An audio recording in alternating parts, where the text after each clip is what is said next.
Hello friends and welcome to another video lecture from Architects Academy Virtual Classroom. Today we are going to learn about the topic of what is a drip mold. So this could come as a short note in your exam. Write a short note on drip mold or drip mold. It could be spelled in two ways. So let us go to the video and let us see what it means. Hello and welcome to another video lecture from Architects Academy. Today we are going to learn a little bit about what is called as a drip mold and where it is used in construction. So the drip mold is a sort of a mold made inside the plaster to see that water does not move horizontally and enter into the structure. So let us see some of the places where the drip mold is used. So for understanding what is a drip mold, let us see some examples. One is drip mold is used for a weather shade.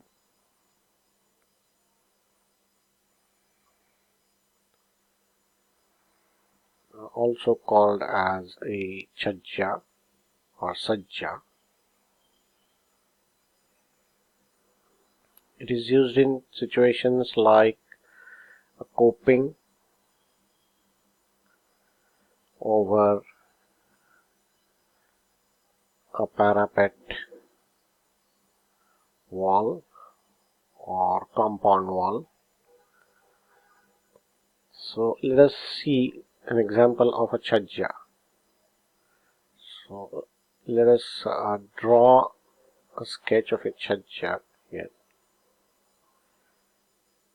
So you can consider this to be a weather shade.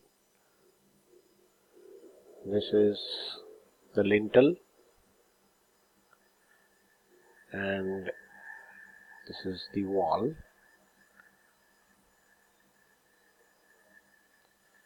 And below this chajja, what we have is a frame for the window. So window frame is here.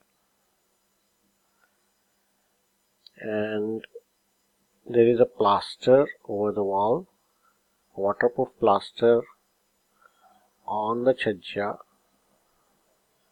And this plaster also continues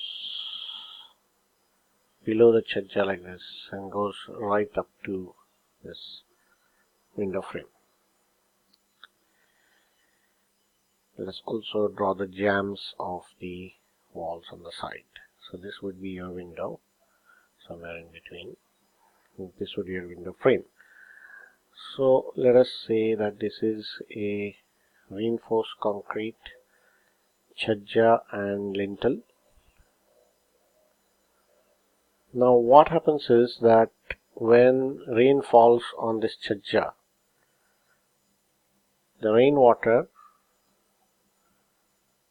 flows along the chajja and partly it drops down, while some part of the rainwater travels horizontally just below on the surface of the chajja as a result of surface tension.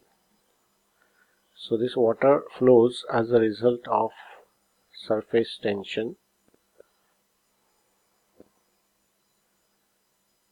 The water flows in a horizontal direction.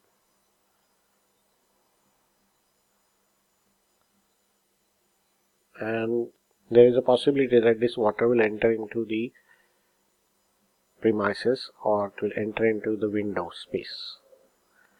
So to prevent this water going in the horizontal direction, what is done is that at the start of this chajja here, we normally provide a mold or a sort of a groove which we call as the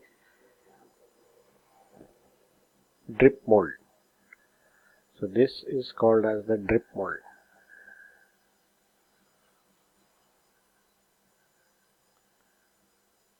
Now what does this drip mold do?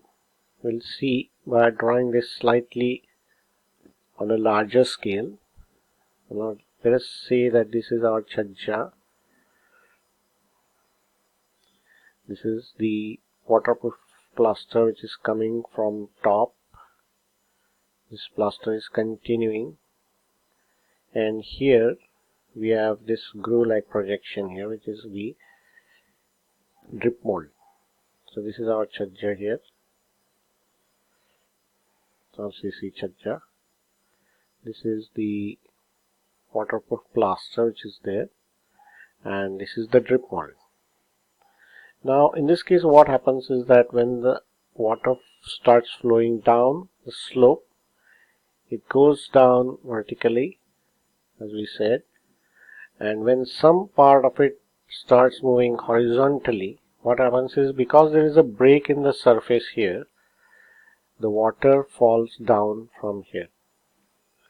So this water comes down here and doesn't allow this water to go further beyond this point. So this is the purpose of providing the drip mold. So by providing the drip mold, what we are doing is we are preventing this water from coming inside the room.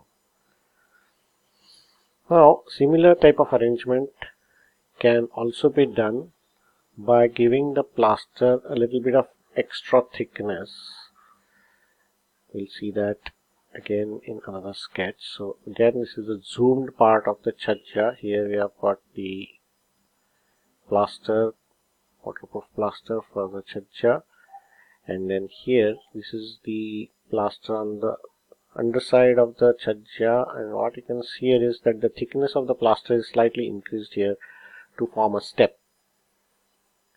So this also functions in the same manner as the drip mold.